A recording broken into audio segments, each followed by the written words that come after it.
this panel discussion, which is a part of the ICT for Development conference, which is conducted in Bahar Dar, November 2021. The title of this panel discussion is Healthcare Information Management System. We begin this panel discussion with Dr. Ryan Bakala giving a keynote speech on sustainable healthcare through ICT innovation.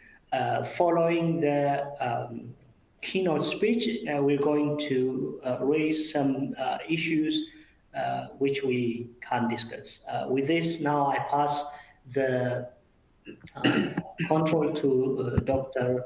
Rahil. Welcome, Rahil. Okay, thank you, Dr. Subalo, and everyone who is participating in this panel discussion. It's a great honor for me to deliver this keynote speech at this third international conference on ICT for development for Africa.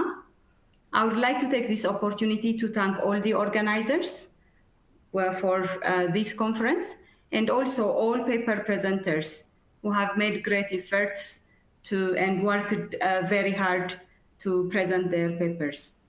As you know, one of the central aims of this conference was to bring together academicians, practitioners, policymakers, companies, and everyone together to support initiatives that promote ICT as an engine of economic growth and development.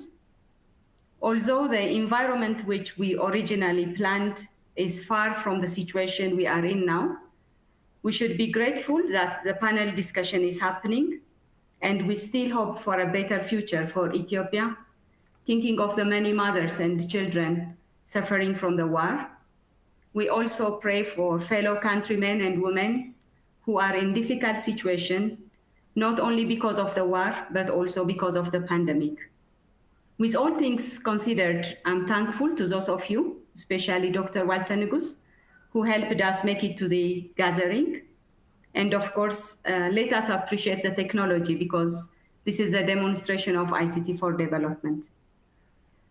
Saying this, the topics that I'm requested to speak on or to address in this keynote speech is sustainable rural healthcare through ICT innovation. I share my experience related to the dimensions of IT-enabled community intervention or community empowerment and contextualization of system design for sustainable IT projects. I'm here today to share my experience related to sustainable ICT. One of the ICT for development initiative I was involved in relates to the design, development, implementation of information system to support prison inmates from June 2008 to 2014. I, together with my colleagues from Addis Ababa University, were actively involved in this project. Technically capable prison inmates, academicians, and professionals from Addis Ababa University and representatives of the prison administration worked together to develop and implement a full-fledged inmate record administration application software.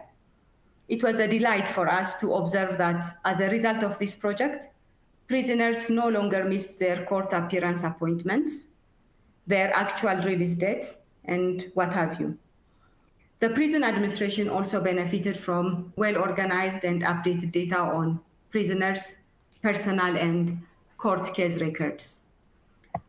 With the need to help prison inmates, both during prison time and after, and later thinking of the many marginalized individuals and communities, neglected, abandoned, and imprisoned, orphaned, we started exploring the potential uses of ICT to enhance their living situation. The initiative focused particularly on those deprived, under-resourced individuals who have never to go for guidance. We specifically explored the use of mobile applications, and we started developing small apps. Then in 2010, in cooperation with colleagues from the School of Public Health at Addis Ababa University, we worked on a couple of projects with the World Bank and Clinton Health Access Initiative to develop mobile apps for maternal and child health services in rural areas and remote regions. Working on these projects was another rewarding professional experience. It also exposed me to yet another day-to-day reality with many rural mothers who suffer during pregnancy, die without even seeing their born child they brought to this world. I met many fathers who struggled to raise their children without a mother, children living with stepmothers, and later forced to go out on the street.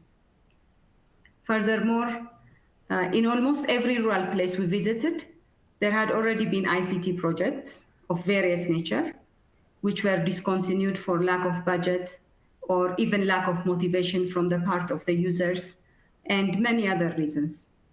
In fact, since most of the projects were short-lived, there was a lot of resistance for us to continue projects related to ICT for development. The communities appeared very frustrated, and because they always thought that we come and go. So as latecomers, we have to address this challenge. In addition, we observed a serious lack of skill and awareness on the part of the community workers to understand what kind of ICT can play in their day-to-day activities. Their resistance to use a system mostly came about because they were made to use a system they are not familiar with, and they did not actively participate in the projects from the outset. And during the design and implementation phase, they appeared almost blank in almost every project that they were supposed to involve in. So the fundamental question here was, how do we assist them in the development and support of useful IT solutions that can lead to sustainability? How can we involve the community so that they co-create and they own the project? How can we make the community sustain the projects? We can all argue and agree that ICT for development projects require user participation from all affected by the project within a particular community. User participation helps and contributes to technological innovation or innovations that can benefit all. With this thought being discussed and reflected, we started a research project called TEMAC, Technology-Enabled Maternal and Child's Healthcare, with a seed project grant money that we got from Professor Christiane Floyd, who is an Austrian citizen, but a long-time friend of Ethiopia, who was also instrumental in mobilizing required materials and resources in the prison project. So with TEMAC, we brought together professionals from the fields of ICT, public health, food science, and medicine. We explored potentials of sustainable ICT for development, particularly to improve healthcare access and quality for mothers and children in rural communities. Our efforts culminated in securing funding from the Austrian government in 2017. So with this grant, in cooperation with professors from Johannes Kepler University of Linz, we started a project in Butajra city. The major issues driving this project was the concern for the timely provision of healthcare before, during, and after delivery, which is also considered a clinical factor in preventing the majority of maternal and neonatal deaths. We wanted to address the lack of awareness on maternal health information. So participants, while ICT has become a powerful catalyst for socio-economic development, we learned during our project that IT alone is not enough to solve the challenges related to development. Being an IT professional does not qualify us to solve development challenges on our own. We cannot do it all. The community has to be IT empowered. We need to make context-based designs with the community. If at all we promise sustainable IT projects, especially when we work in a developing country context, we need to devise ways of addressing the scarcity of experienced ICT experts, poor and unreliable technical infrastructure, energy, network, etc. The low education level of user groups, lack of established organizational structure, these are all things that need to be considered if we aim for sustainable ICT for development projects. So, setting our project as an example, I will share with you what we did and especially with the IT-enabled community intervention empowerment and the context that we have tried to develop in working with the community. So while addressing the IT-enabled community empowerment, in the TEMAC project, community intervention was guided by collaborative ethnography, that's what we called it, focusing on cultural practices in response to information needs. The main stakeholders were mothers in rural areas who are mostly illiterate and health extension workers working in health posts. In this connection, let me share with you some stories. And of course, I hope that since I shared my screen, you see a mother with a child holding a mobile phone and how happy they are with whatever they have and how peaceful they look in whatever they are doing within their environment. So these are almost touching pictures for us, and these are the things for us to drive us to say, what can we do more? So let me cite a story from a health extension worker. She told us a mother had a 4-year-old child. This child was very ill. He was suffering from food deficiency. Yet his mother, who had little education, did not do anything, did not know how to give him proper care. She had accepted his looming death. I discovered this accidentally during a visit to her home. I had to speak to her mother. I had to speak to the father, and I told them that the sickness is easily treated in health centers. So the parents agreed, and we were able to treat the child. Another touching story is the story that we were told by a young rural mother whom we met during our visit. She actually said, this is a translation, I did not go to receive medical attention while I was pregnant. When my contractions started and I finally went to give birth, I was informed that I was pregnant with twins. I lost both babies. This happened because I did not go to the health center during my pregnancy. When I conceived again, I was pregnant with triplets. I started regularly going to the healthcare center, but eventually it became difficult for me to travel to the long distance to reach the health center. The first of the triplets is alive. The other two died immediately after birth. So again, the question again for us was, what do we learn from this? We cannot push or force mothers to go to the health post. We cannot label them as criminals because the child died at birth. We cannot expect them to learn formally because of the challenge of limited formal education, early marriage, road safety, etc. We explored the issues of being empowered to be aware of changes or dangers during pregnancy, food deficiencies. We deliberated on the importance of working with the community. So instead of working for them, we started exploring using mobile apps, and we started working with them. With our 3 years of working with mothers, we affirmed that the fundamental part of improving the situation for women is to empower them with access to IT-enabled healthcare information. Community empowerment comes not only by just giving them what they need, but also with confidence tied with their cultures. Advocating practices that enhance a belief in self-efficacy. We made repeated field visits. We had coffee ceremonies. We played with them. We had friendly conversation.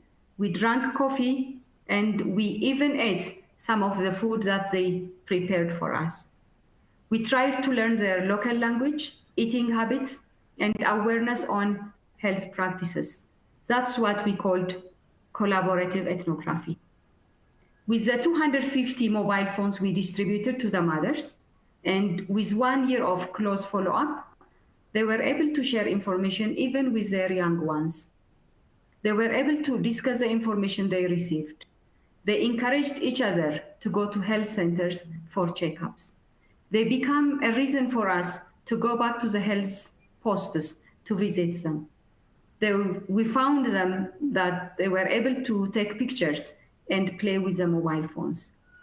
The solar chargers that we took along was a plus for them because they were able to get light during the night and charge their phones during the day. They were able to seek guidance from the smartphones rather than waiting for the health extension workers to tell them what to do during pregnancy and when their child was sick. Moreover, we made attempts to involve husbands, particularly in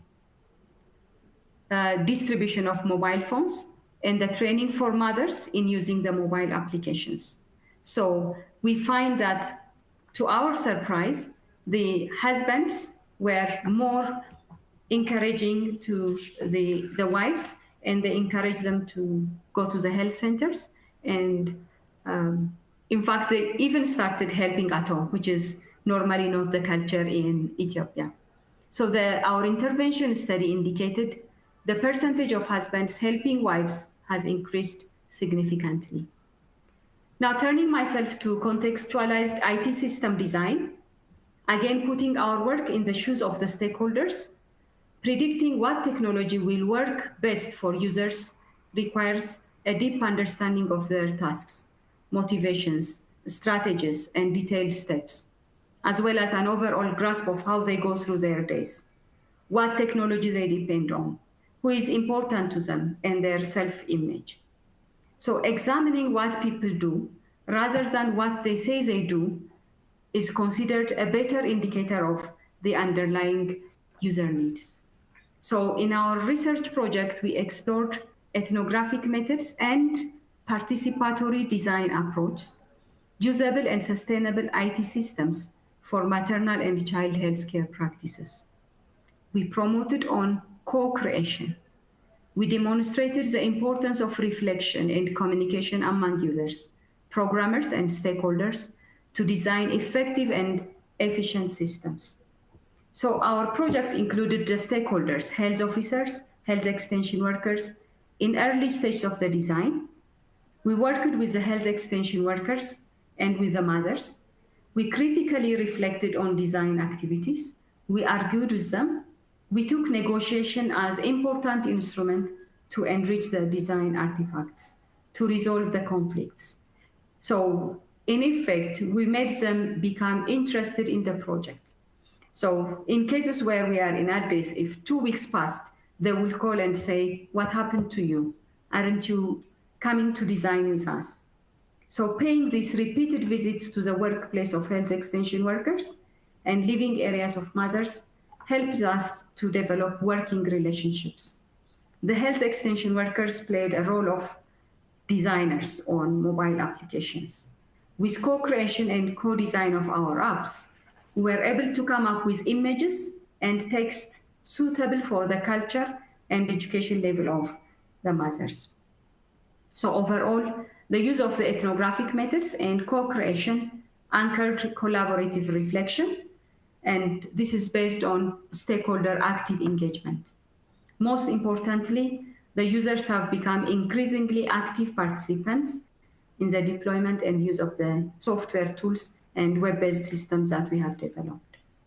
In our research, we also observed field observation, hands-on experience workshops, and focused collaborative reflection sessions to be very useful techniques for understanding contextual requirements and making design decisions.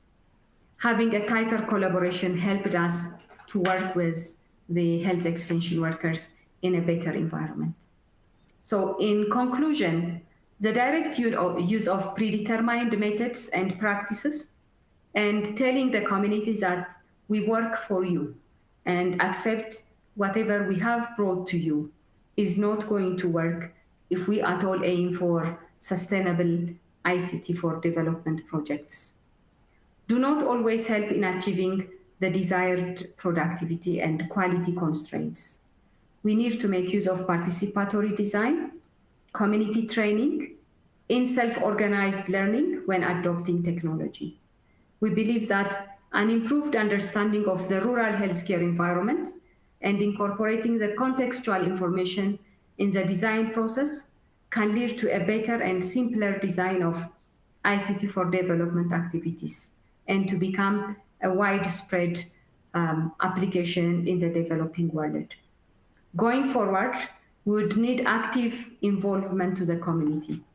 I hope it is clear for everyone, whether participants or whoever will be hearing this recorded session, that ICT can be a powerful vehicle for economic growth and social development with appropriate user focus, co-creation, and evaluating the use in context.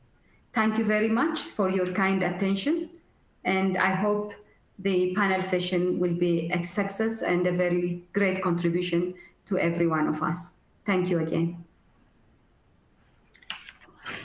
Thank you, Dr. Rahel. Interesting, encouraging, and also educating experience from your side.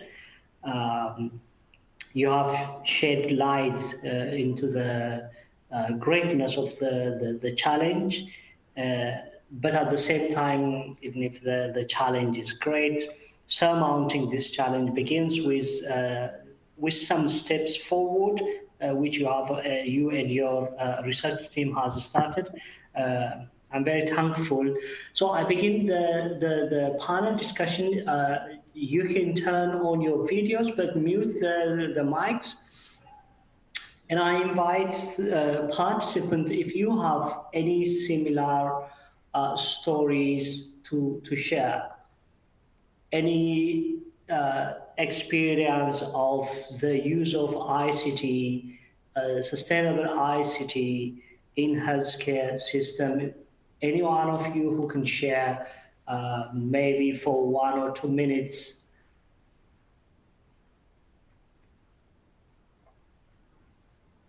Hi, Walter. I can talk a little bit of the experience we have in South Africa. Thank you, Rahel. It was very eye opener. Many of the things that you spoke about, participatory design and co-creation and like that. We are also at the CSIR. We have a number of around 14 communities in South Africa. Now we have connected them with internet using TV white spaces, but we also do a whole lot of co-creation and allow the local rural operators to grow. The sustainability that we think is that if there is a community with, then there is also a business around that community. That business should sustain this. We should not be always dependent on the grants for projects. So these operators, local network operators, are given all the support now from the CSIR side, and from the UNDP also is involved in this. They are funding a whole lot of them, and we are making them, stand up in their own foot and run these networks, provide services for health, provide services for schools, provide services for government. And at the same time, we have connected the University of Witwatersrand Business School, so that we support these network operators to develop sustainable businesses, digital businesses around their network. Because now they are going to be network operators, just like tele nationally. This will be local network operators, and they have to develop new services, value-added services, and the likes. So we believe that such sustainability is very important for the community. At the same time, when they grow, these operators, local operators grow, the economy of the community also grows at the same time. They create jobs. So the idea is to support them, and in the long term, what will happen? I don't know. Maybe there will be mergers and like that, and they become bigger. That is the idea in the long term, so that they are, growing out of the community. Not we are not forcing them to be like that, but we are giving them all the support that we can for these network operators, and they provide all the services for the communities. So this is our experience from the South African side. Thank you. Thank you, Fasaha. I can also share my experience here at the TU Dresden. 2 years ago, we got 20 million funding to strengthen the relationship between the engineering faculty and the medical faculty, especially to digitize the medical system. We had regular meetings with the medical faculty to understand their challenges and how we can contribute in terms of overcoming these challenges. We realize that when patients are admitted into hospital, they can undergo different stages.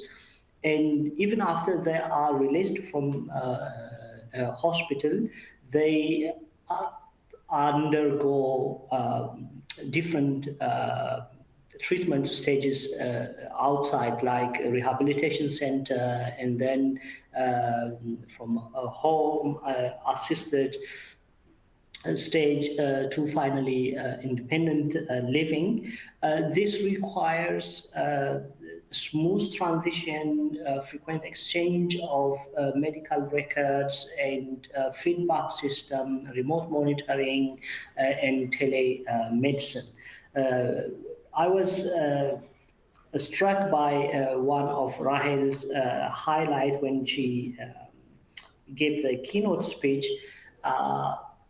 Most of the time, the distance patients should travel, the economic condition also affect the quality of health assistance they receive from health experts. Interestingly, this is also not limited to countries like Ethiopia or South Africa. Even here in Germany, we also have come across as one of the most important problems. Most of the time, people don't go to regular visit or treatment, because they have to drive long distance and they may simply not have the time or the money. Some of the people statistics show that are afraid of breaking habits or abandoning friends or missing out from work. As a result, they either they refuse or simply don't go to get health assistance. So here at the TU Dresden, we try to overcome all these challenges by putting a health infrastructure which enables people from being monitored and advised from remote, but at the same time facilitates the exchange of data, the exchange of information between healthcare, doctors, rehabilitation centers, and insurance, as well as home assisting personnel. So the challenge seems to be almost everywhere and independent of the economic and social standing of the country or the persons. Any other insight from the group? You are welcome to share your stories.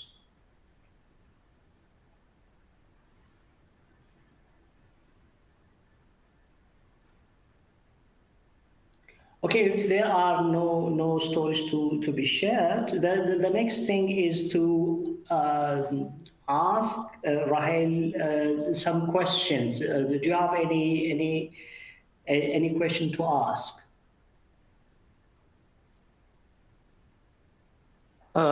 Yes, Walter. It's not a question, but okay. Thank you, Dr. Rahel, and thank you, Walter. So one of the problem in Ethiopia is sustainability on the systems developed for healthcare, because they vanish with the funds. When the fund is over, the system will be locked up, and this is what we learned from the Ministry of Health and even Bureau of Health from the regional government. So one of the problem is we don't have a sustainable system that covers nationally, and projects are determined on the areas where that project is just given or get a chance. So I need Dr. Rahel maybe just to reflect on the question, how do you manage the infrastructure, and have you had a sustainable plan to continue that project? Because many projects are closed after the fund is over. So what are the plans? And it's good to have a collaborative design methodology, but still, the other issue to be considered is digital literacy is one of the problems in Ethiopian context. Not only the literacy that we have, but digital literacy is one of the impediments that affects such kind of system, even with the poor infrastructure that we have. So what do you suggest on the infrastructure basis? Because many people couldn't pay for the SMS services themselves, so we need to have an infrastructure like Fasah mentioned, a kind of a community network. They just a network developed by the community for the community, and the price might be just is low. So what is the sustainability, and how do you just manage the digital literacy? Because, and what kind of language do you use for the systems? Because we have many languages in Ethiopia, and most illiterate people just couldn't write and read, especially mothers from a rural area. So is the system text-based or is it speech-based? So can you just mention some of the systems that you mentioned in your speech? Thank you very much.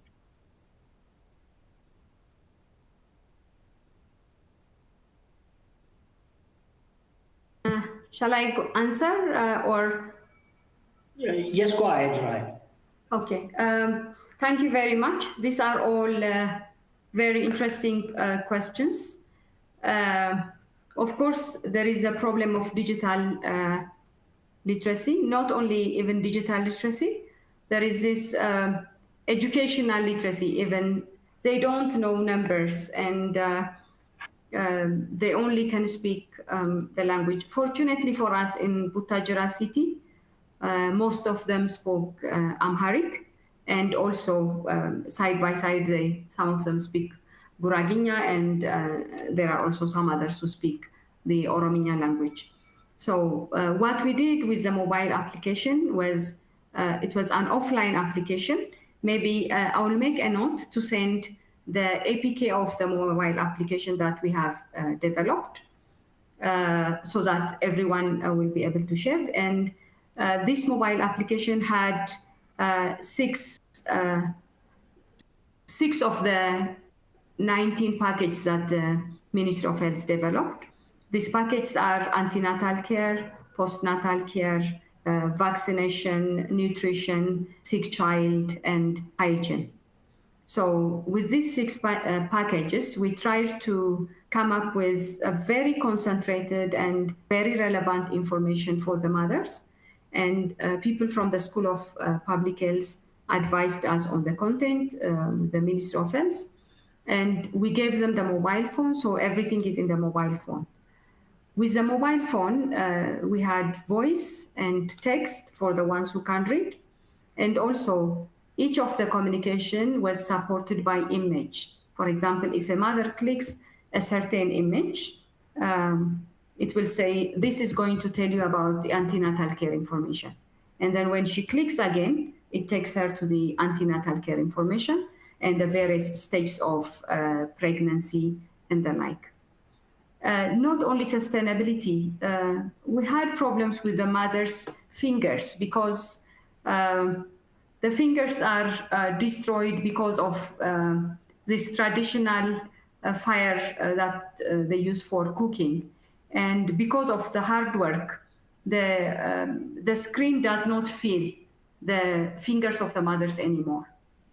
So we also had these kinds of difficulty, but later on we learned that putting it in a small water and trying to communicate with the screen could be a better idea, but we're still trying to figure that out. So apart from this offline mobile app, we started developing content side by side and online content. Of course, the contents depend from the guidelines by WHO and also the Ministry of Health. And these contents, we started developing them for not only for the 18 package, but also for other health-related information which the mothers can use. And this will take me to TEMAC Plus. We are trying to extend. Maybe if I share my screen now, if it is possible. We have already applied for another funding. Can you see the screen? Yes, we do. Yes. So with this screen, this is the next stage of the project, because TEMAC Plus relates to sustainable TEMAC, and some of the activities relate to what is asked by the participant here. For instance, if you see here, developing multilingual and multimedia content, digitization tool, upgrading digitized content, and so on. And we have tried to put the theory of change together. The idea is if we do these activities, there will be immediate results. There will be educational materials. The RM care is the medical care that we have given a name for our web-based antenatal follow-up system. And one of the things that we are saying to keep sustainability is the start of an MSc program in development informatics. This will relate to people who are in the regions. There may be agricultural officers or health officers or educational officers. But when we go for working on ICT for development agenda, the idea is they should be able to speak the same language. They should have the awareness. So we are trying to create a curriculum for development informatics. And normally this curriculum, the MSc program, will also have practical experience from our health-related projects. And we have developed short-term results. And if you see here, the long-term change, the impact within the next 3 years will be provide sustainable solutions for development goals in health, enables regions to improve maternal and child health care, increases the capability of ICT for development based on the model project, on our model project, and establishes permanent competence for community level projects. So these are the things that we are trying to consider. In summary, we develop content in various languages so that anyone wants to roll it out, we're ready to provide information. And the second is to have an MSc in development informatics, where regions come and get the required education so that there will be expertise in the ICT for development agenda. Thank you if I have answered this correctly. Thank you. Thank you, Rahel. Any other question from the group? Yeah, can I start? Yes, go ahead. Okay, thank you, Dr. Rahel, for your speech, and thank you, Dr. Walter Negus, for giving me the chance. My question, and I think more of it is experience, is related to what Dr. Tasfa has said. Many healthcare applications have been developed, but their usage, practical usage, doesn't last long. They are banned after a little period of time. As part of research sponsored by Bahar Dar Institute of Technology and being run under the custody of ICT for the Research Center, an e-partograph is developed by a group of researchers from the Research Center and College of Medicine and Health Sciences. Partograph is a tool that helps to monitor labor of a mother from the start of the labor to the delivery of the child. We developed the tool. It is tested by usability experts and also by domain experts. The next step was to test it in a real environment, piloting it in healthcare centers. So we selected some healthcare centers in Bahar Dar, and we deployed the system. The support of the management was very nice. They supported us. They gave us computers. Even they helped us to install local area network and so on. But nurses and other healthcare workers are not willing to use the system. We agreed to pay for them 15 birr per one mother data. They say this is very small money. We can't work with this money. The budgets, we don't have the sufficient budget to pay more than that. Then when we survey, what we have learned is in earlier projects, they have been being paid much more than this one. Because of this, our project cannot go far.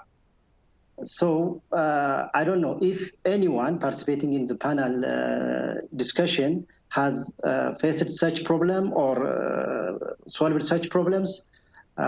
Please share to us. Thank you. I might add, we have encountered a similar problem, but for a different reason. Here in Germany, doctors and nurses are highly reluctant or even suspicious of computers. And there is a reservation to try new technologies. So this seems to be a pervasive problem. So maybe Rahel can address this issue more broadly. Before that, maybe Walter. Yes, additionally, because we try to just also assess the social media usage of physicians in Ethiopia. And we have learned really that our physicians are not even interested to use let alone social media, because our intention is to assess their behavior, perception, and even knowledge sharing behavior of physicians to other physicians, especially for rural areas. And there are a number of collaborative virtual communities in the world, especially in medical areas. So like doctors.com and others they have like 600,000 members. So what do you learn, Dr. Rahel, from when we approach the physicians, the healthcare, the clinicians, the whole clinicians, to adopt and really to use ICT as a supportive team, just a supporting tool, rather than it is maybe a wastage of time to use ICT? I want to just, if you can have some ideas on this also. Yes, thank you. I also share what Subalo has said. We had the same problem with World Bank and Clinton Health Access Initiative. For instance, with Clinton Health Access Initiative project, all what we asked the health extension worker was to check on the mother when the delivery approaches and click 1 and send us a message. That's all, confirming that the mother is doing fine and as she approaches delivery. But it always boils down to money. And like if you calculate 70 cents per SMS, and that would mean about 20, 30 SMS per month, because in one Kabale you find on the average 25 pregnant mothers. So we learned a lot from our World Bank project and the Clinton Health Access Initiative. That's why we went to the health extension workers and we started working with them. User participation and participatory design in a way also makes them own the project. And that was what happened with the TEMAC project. We made them own the project. But probably for next time or the way forward, I think we need to create forums. Those of us who involved in ICT for development projects, it would be very good to create forum and share our experiences, our problems, what is being done where, and so on. Because at one point, when we went to for this World Bank project, when we gave them mobile phone, it was a third mobile phone that we got from us. So different projects gave them. And they said, we cannot carry all these 3 mobiles and go from house to house doing different activities. So they said, you have to buy us bags because we don't have any bag to carry all these mobile phones with us. So in effect, they have a lot of mobile phones and they don't do anything with it. So probably with the nurses and doctors, I think we need to make them be motivated. We need to make them be aware on the value of ICT. And this we can do if we create collaboration amongst ourselves. Like, I don't know what's happening in Bahar Dar. Bahar Dar does not know what's happening in Addis Ababa and the like. So probably a kind of consortium or whoever does a project involves. And this way, probably we can also influence Ministry of Health.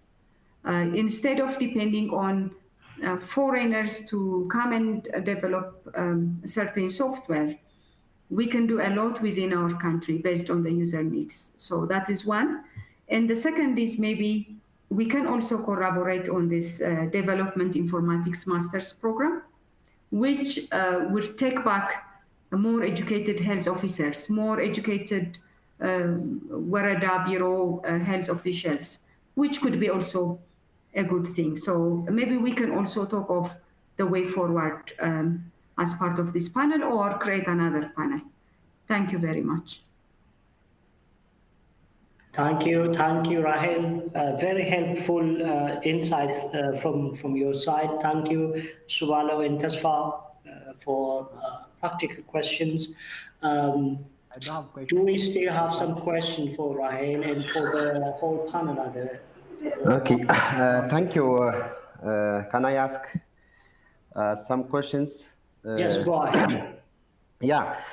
Thank you. Usually, when we think about sustainability of systems and other related technologies, first we need to mention important points such as user-friendliness of the system, community acceptance, especially related to culture, language, holisticity, and the like, as well as the government acceptance, and also the involvement of the government and office holders. And resource availability, interoperability, and the like. So based on this, my question is, most of the first person who asked Dr. Rahel also mentioned my issues.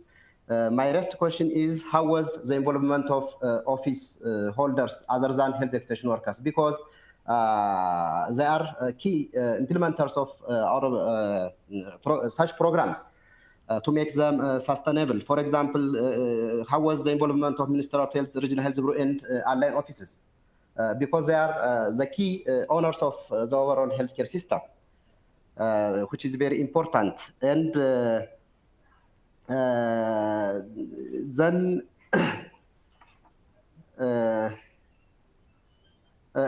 how do you see the ethics issue? Usually, when we think about such systems, we need also think about the ethics issue because there are personal privacies and confidentialities. For example, if we have illiterate mothers who are using this system, they may share the message from the system to their family members and others, to either to interpret or due to language and other barriers. So how do you see the ethics issue?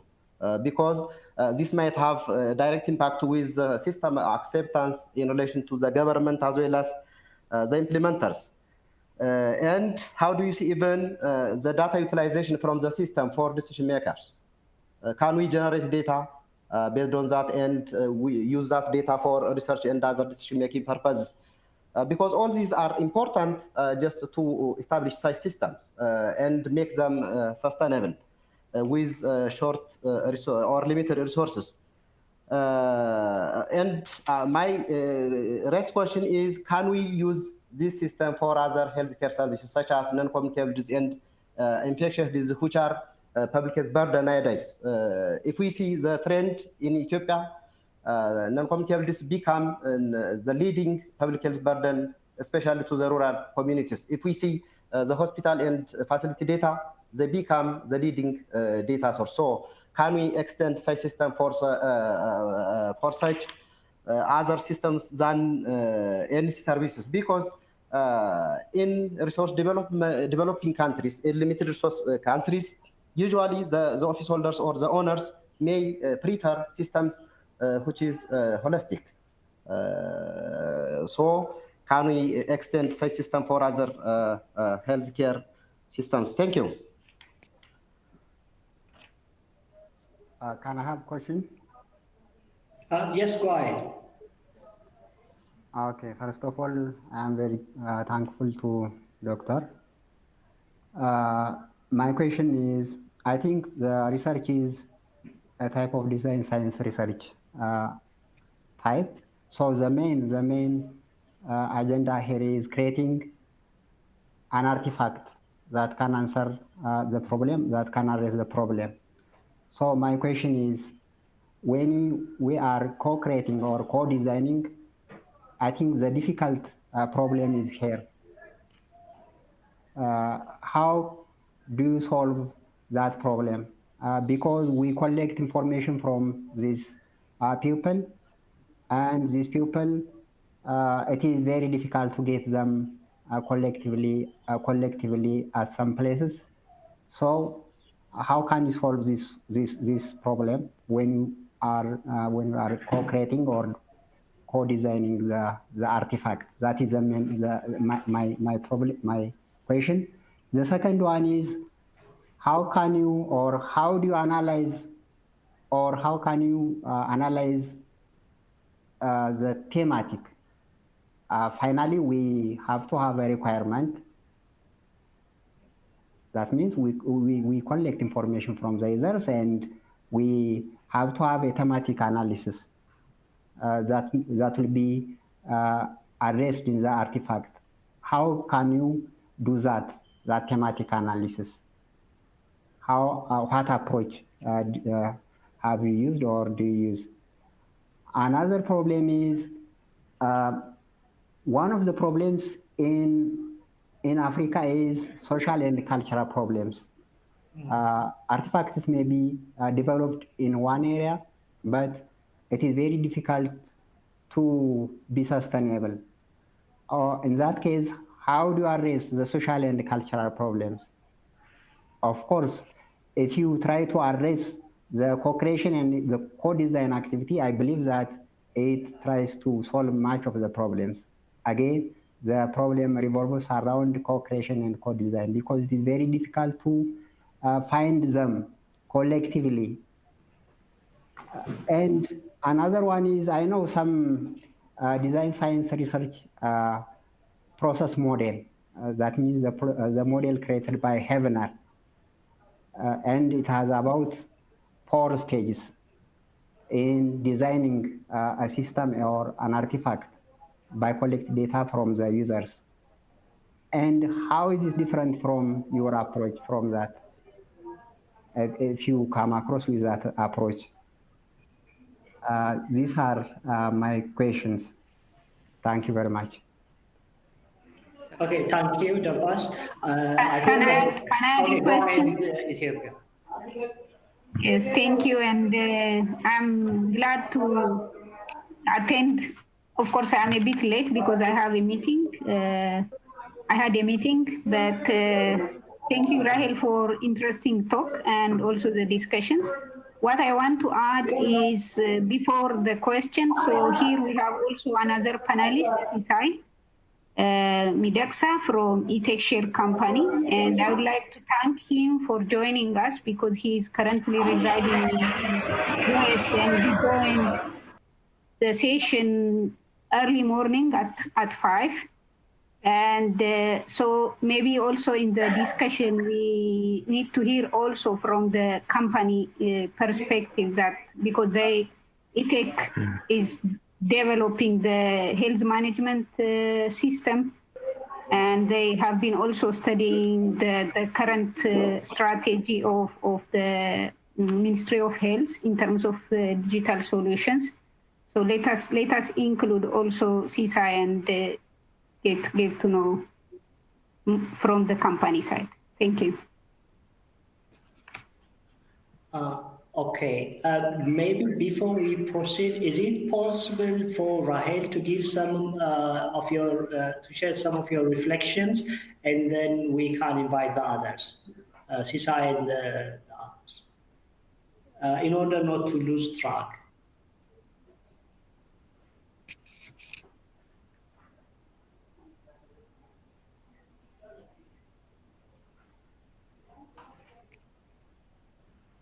Can you hear me? Yes, we can hear you, Rahel. Right. Okay, so can I continue? Okay. So I have already lost track. So I will try to answer some of the questions, and if I have missed anything, you will help me. One of the questions was, are the government bureaus involved? And my answer is yes. The Regional Health Bureau from Hawassa, and then we went down to Butajara, and Butajara is a city. So the City Health Bureau was involved. For instance, we just did not give the mobile phones to the mothers or the health extension workers to the tablets to the health extension workers. The Bureau was involved, and we actually gave it to the health bureaus, and the health bureaus distributed. And they are still using, the health extension workers are using the tablets, and the mothers are using the mobile phones. And of course, with all the cultural issues, some of them have, the mobile was snatched by the children, or they lost the mobile phone, or it was destroyed, and so on. But still, we are making follow-ups. So the Butajara City Health Bureau is involved, and then the Warada health officials are involved, and the like. Regarding the Ministry of Health, the politics with the Ministry of Health, but the School of Public Health, as representative of the Ministry of Health, is involved. But we have organized different seminars and workshops where we try to sensitize, to create awareness on our projects. And the Ministry of Health actively participated in those things. So maybe if that is not enough, we will come back later. The other is ethics, confidentiality. We have an offline mobile app. So in terms of the mothers, they don't share anything. They just get information from the mobile phone regarding different information aspects. The health extension workers use a web-based antenatal system, which is saved in the on a server. So mostly what they do is kind of electronic medical records, which actually is relevant only for mothers. But with some a bit of customization, it can also be changed to non-communicable diseases. So we don't call it patient record system because a pregnant mother is not a patient. So we just called it antenatal follow-up system. But in any case, it's just a system which can be customized to do a patient record system. We have two systems. One is a web-based system for health extension workers, which is in Amharic, and a mobile app for mothers, again, in Amharic. And the idea is, in terms of sustainability and national rollout plan, we plan to make it multilingual. But this is still a research project at Addis Ababa University at an early stage. So we cannot claim that we have it all and everything is in place for us. We had 20 mothers and 14 health extension workers who originally involved in the design of the system. And that helps us to answer some of the cultural and social problems. For instance, we had a mother who was not wearing properly in one of our pictures, and the Butajira mother said, "This mother does not represent us. We wear long dresses, we wear sharps and the like." So we have to adjust to the cultural situations, not only to cultural situations, but also to the economic situations, because in some of the cases, for instance, we had a bed where a child was sleeping on to show a sick baby. And these people do not have beds. They have meadow. So they said, what is this? So they couldn't figure out what the bed that we were showing was. The same thing with tubs, for instance. What we showed them to keep hygiene was a child washing his hands using a tub, and there were bubbles. So they didn't know what these bubbles were. So they even asked us, it was really funny, they asked us, is he playing with eggs? Because they couldn't figure out that this was, so they had to adjust to their cultural situation, their economic situation, especially when designing the mobile apps. So this was what we used. Of course, we used the design science research. We had problem identification, and then we had objectives of the solution well in place, and then the design, and then demonstration and evaluation. And then we did intervention with our 250 mobile phones. We had a baseline data and we had an endline data. Originally, we planned to make a control group in one of the surrounding neighboring areas, but there was a lot of conflict and we couldn't enter. We had Meskan and Marago. And during the time that we were conducting the research, they were in big trouble. So people from Meskan couldn't go to Marago, and Marago would not let us in. So we decided, okay, this is a system intervention study. So we'll work on baseline and endline, which showed a very important and very encouraging result. So we applied design science and we had a collaborative research. We have a paper on ethnographic design based on design science research. You find it on Association of Information Systems, ICIS, 2019. It's available, and if the need arises, you can send me an email and I can send you the paper where we used the design science approach to address research objectives.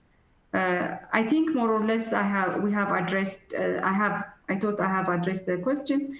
And yes, it has reports, how many women were pregnant, how many gave birth, from which months and the like. We have report generation features, but only for the Butajira area and about 40 health posts that we have included. But we have this data, which can easily be customized if somebody wants to use it. Thank you.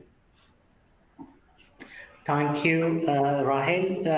This panel discussion shows me how relevant this topic is and how often and seriously we should have this type of engagement. I'm also very thankful for TASFA to come up with this organization with the conference. I hope the subsequent conferences and similar venues would be used to enrich the discussion. With this, Sisai, I'm now going to give you the floor to share your opinion. Thank you very much, Dr. Tanagus and Dr. Ethiopia also for inviting us. Do you guys hear me? Yes, You do. Okay. We can hear. It is good to see you after a long time, Dr. Rahel. It is really very eye-opener speech. Hi, Sisai. This is a nice surprise. I know after a long time. Yeah. Yeah, I worked at the university a long time ago, maybe, I don't know, 15 years ago, as a lecturer and also as a consultant on a HISP project. So I know some of these issues that you are mentioning, but I'm a little bit shocked to hear the same thing after 15 years. I have been abroad working on different companies for the last 15 years, mostly on the health industry.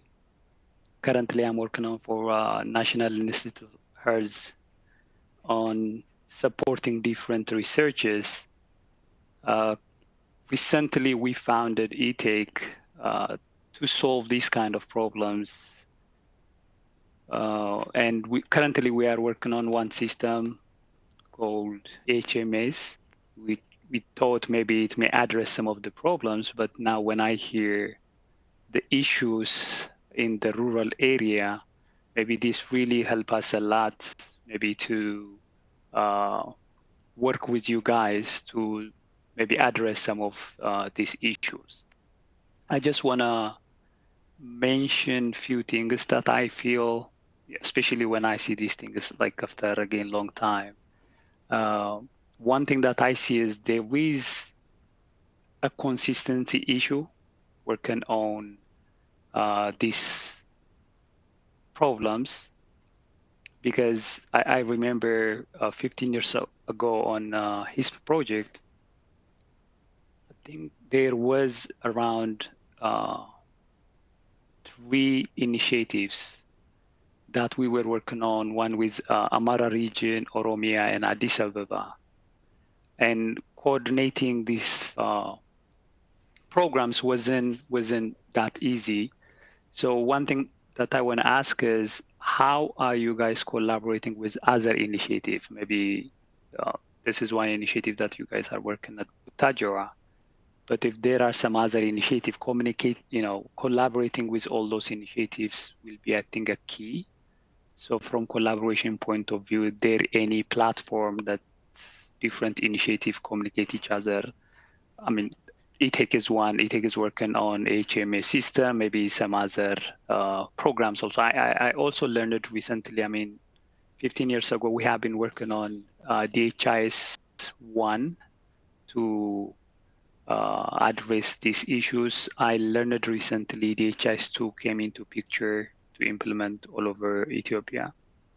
So is there any communication and collaboration between these different programs? Maybe I thought that will be a key to solve these problems. Otherwise, as I think one of the panelists mentioned earlier, we always start from zero and then we go at some point, and when the fundings ends, then another initiative again to restart everything from zero. So maybe for data collaboration is a key. So that's one thing that I want to ask. But from the other thing is collaborating with the private sector, also another key thing, because I see most of you in here are academicians who are really interested to solve these problems. But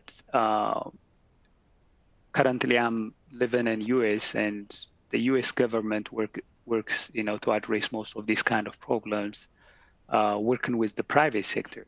The private sector closely works with the universities and also with the government. And I think that collaboration really is very important. So from that point of view, is there also any collaboration with the private sector to address these problems? I just want to ask these couple of questions. Thank you very much, Dr. White. Thank you, Rahel. Give a short reflection and then we have to wrap up. Thank you. And it's also nice to see you, Sisa, after a long time. And maybe instead of saying again, no and no and no for this, no for that, it would be good since Subalo is here also, and probably they are the first for this initiative, kind of ICT for Development Center. Maybe the Bahar Dar University can take the lead in creating kind of collaborating effort, because the answer for CISI is no, there is no collaboration. As far as I'm concerned, we have a research project at Addis Ababa University. We try to create a kind of forum, workshops, but only a few come to attend these workshops. And maybe because of lack of awareness, or we tend to compete more instead of collaborate. So may I take this opportunity to say Bahar Dar University takes it more from this and do something in terms of making us collaborate, like calling for a forum, whether online or face-to-face and so on. We collaborate with a private institution, especially in cases of software development and the like, especially Johannes Kepler University, with our collaboration, our collaborative partner, worked with a private center, a software development company, to help us strengthen the software that we were developing in relation to TEMAC. But as you have said, the collaboration between government and private institution is very, very low. So maybe like now we are trying to develop a master's program in development informatics. There is a center at Bahar Dar University. This could be a good initiative to start collaboration. So I think that's what I want to say. Thank you. All right, thank you very much. You addressed, in fact, one of my my own concept. Earlier, I mentioned that we are working closely with a university clinic, the university hospital here at the TU Dresden. And what we learned is if we wish to make anything sustainable, we have to make it formal. That means, for example, for our case, we identified that, fields involving multiple departments or faculties were needed. For example, we are now opening a master program, like you mentioned, Rahel, involving the medical faculty, the electrical engineering, the psychology department, and the faculty of computer science. You guys have mentioned ethical and cultural issues involved in this challenge. So I don't know whether the government or the Ministry of Education has any plan working together with the Ministry of Health to come up with joint study program, because the more this type of joint programs are available, the clearer the problem becomes, and the more formal our approach becomes to address this type of problem. Maybe Tasfa or Rahel can give short reflection on this. Do we have a plan or involvement of different ministries coming together to address the problem at a more formal level, so that there is a synergy between the health domain and the research or the academic domain? Other people can also share their ideas in this. Can I add a few things? So when we invited Dr. Rahel, we had a short meeting, and Dr. Rahel, she suggested actually in this panel, we have to establish this collaboration network.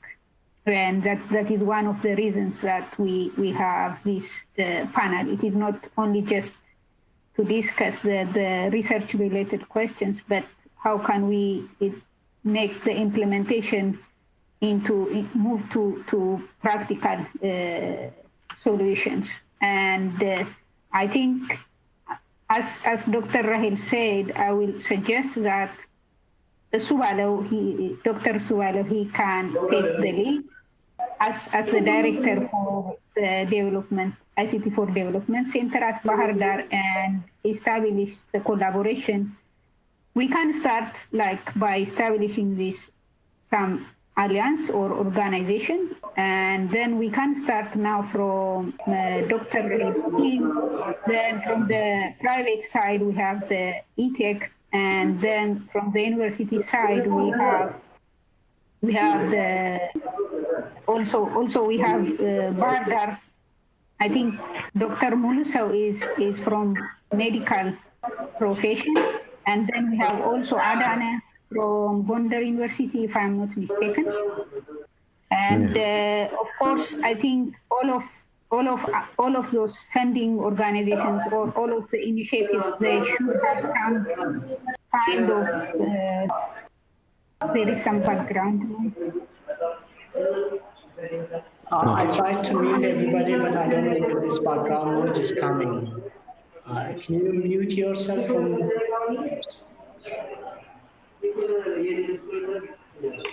Okay. So I would suggest that let us all take the action points, who will bring what, because I think the ETEC also has some collaboration, or at least some discussion with EPHI or this PHAM, where they have this emergency response kind of team under EPHI, the directorate. And then, of course, Dr. Rahel will also have, I think, she also has some connection. So, because I think the Ministry of Health, they have more knowledge about the different initiatives. And let us try to invite all those initiatives and form an alliance, and rather than compete, let us work together and move forward. That is my suggestion. Thank you, Ethiopia. This was a very good observation. So she is just summarizing what I've been saying. Let's make it formal. And any other reflection from the group? Maybe Fasaha, you have something to say?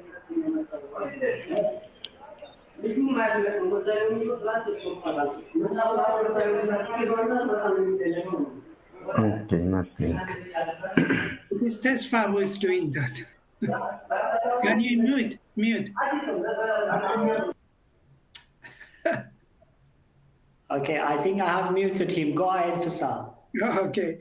So I think I agree with what Ethiopia was saying, and I think Rahel also was saying the same.